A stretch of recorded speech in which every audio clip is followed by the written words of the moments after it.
Hey everybody, welcome back to Sounds Like a Drum, Cadence independent media production. If you're just joining us, what we do here is tuning and tips and tricks and hacks and myth busting.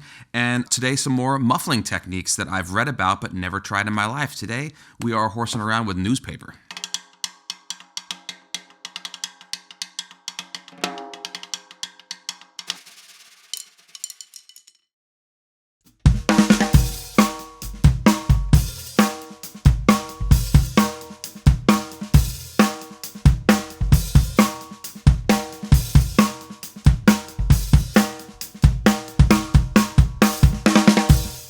This is another one that you see on the forums a lot. You see photos of old recording sessions. Led Zeppelin comes to mind as being maybe the most mentioned because of the size of his bass drum and that it takes a lot to kind of tame one of those drums. And so we did a little bit of research to figure out the way that people talk about using newspaper inside of a bass drum, what it's supposed to do, things like that. Thanks again to ProMark by D'Addario for being our presenting sponsor. I'm doing Firegrain Rebound 5A Acorns today. By the way, we're wrapping up this season and really excited about it, and just want to reiterate that your support is greatly appreciated and frankly needed around here. So please, if you haven't already, or if you have, please visit our Patreon link in the description below. All the information for the different levels is in there, what you get at them, and some content to kind of give you an idea of what's available through that. It really means a lot to us, and it allows us to continue doing what we're doing here and bring you some really new, exciting stuff. If you're unfamiliar with Patreon, it's basically a method for people to support creative people that are doing things, building things, designing things, where you can interact directly and then get exclusive content, everything from, you know, a little certificate from us all the way to Skype calls and help directly with tuning, things like that.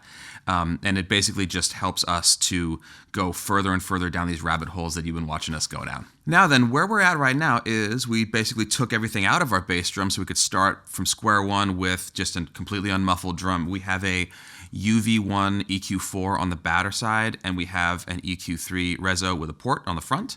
And right out of the gate, when you listen to this drum, it sounds very boomy. It also has a little bit of what we've determined to be basketball-y. People use that terminology. It's a little bit of a sort of clangy noise that you hear inside of the drum. And so we're going to just play the drum by itself right now so you can get a sort of a baseline idea of what it's going to do. Quick PSA, you really have to wear headphones when you're doing this or put it through a pretty serious stereo. Like laptop speakers are not going to capture this because we're dealing down in very, very low frequencies. So just so you know.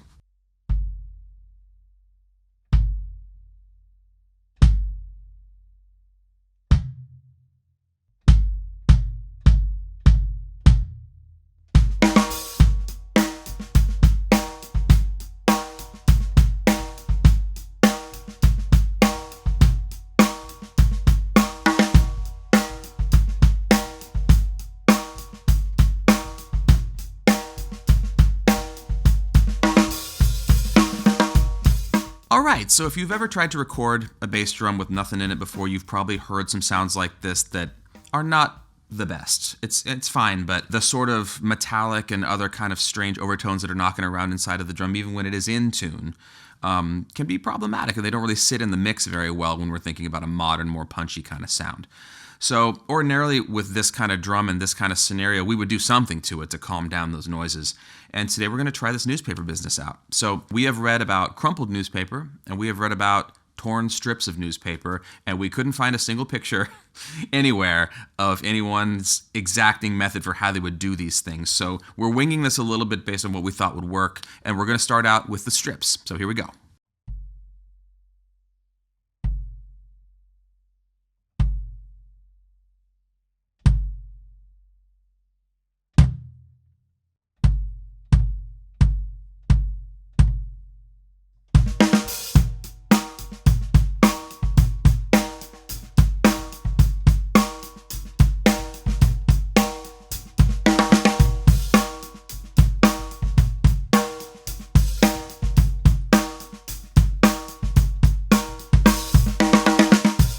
Right out of the gate, pretty big difference in the behavior of the drum. It's much more controlled. A lot of that kind of clanginess is gone now. It feels better to play. It sounds better where I'm sitting as well. And in case you're wondering, basically what we did is we went down the street and got a few issues of AM New York and just tore them into strips about like this.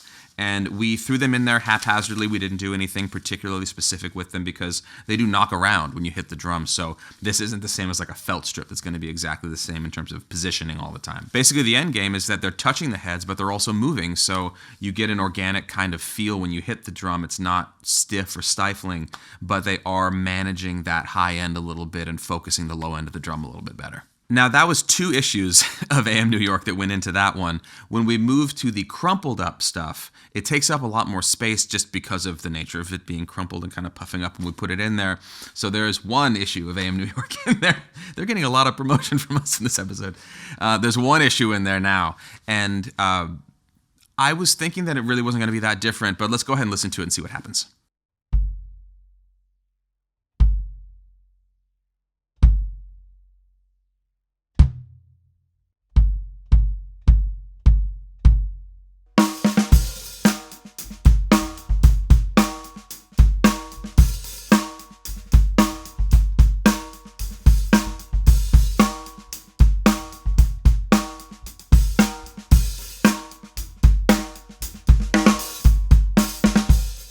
Different still. It's a little more punchy. The low end is a little more focused. There's even less kind of attack in the drum. So if you're after like a deader or a more just kind of mellowed out kind of sound, this is more effective. Now, what we did here is we took the newspaper apart basically till we had 1 page like this, and then we basically just crumpled it small enough that we could get it through the port and shoved it through, and then when you let it go, it expands and takes up space in there.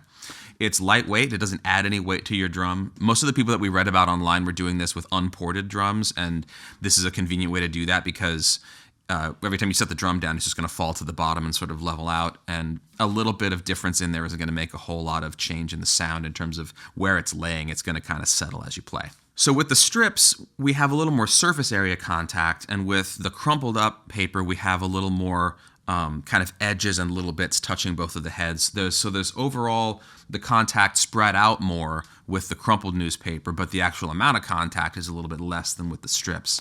So going from nothing to wadded up paper, the wadded up is definitely the most muffled and the most sort of controlled and mellowest of all of them.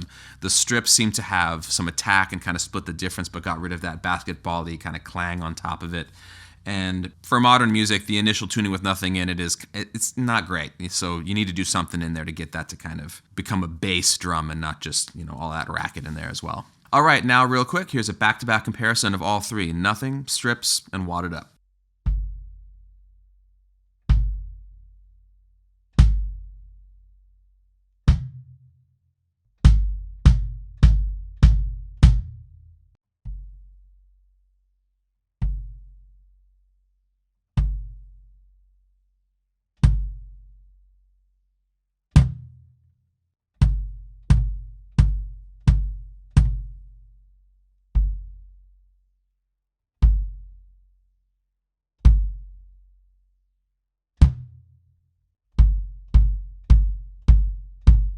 So this is actually really functional. There's a lot of opportunities that would make sense to use this with. I'm excited to try it out with an 18 because they are notoriously easy to over-muffle, but getting rid of some of those overtones is great sometimes for a little drum like that, especially if you're trying to make it behave like a larger drum, which is something that we do a lot in the city here, just because schlepping around a 22 just really isn't reasonable unless you have a van.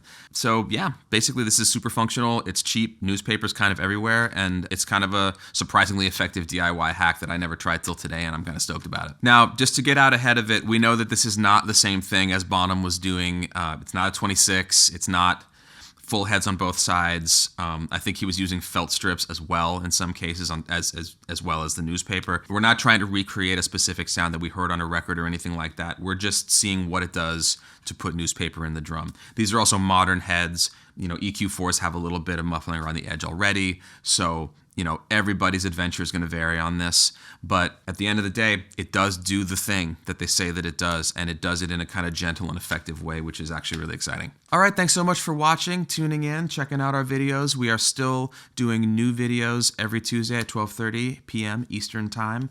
Please like, comment, and subscribe below and click the notification button. down there so that you find out about our new videos whenever they're coming out. Don't forget to check out our Patreon account. The link is below in the description. We really appreciate the support if you can go over there and involve yourself in that. Thanks again to ProMark by D'Addario for helping us out with sticks. Always lovely. And remember that this is the sort of experiment that we didn't know what it was going to do. It is very inexpensive. It did something effective to this drum. It'll do something to your drum too. So try it out. Let us know how it works. If you're more of a Wall Street Journal kind of person, maybe don't use a whole issue. AM New York is pretty thin. And yeah, let us know in the comments and we'll see you out there.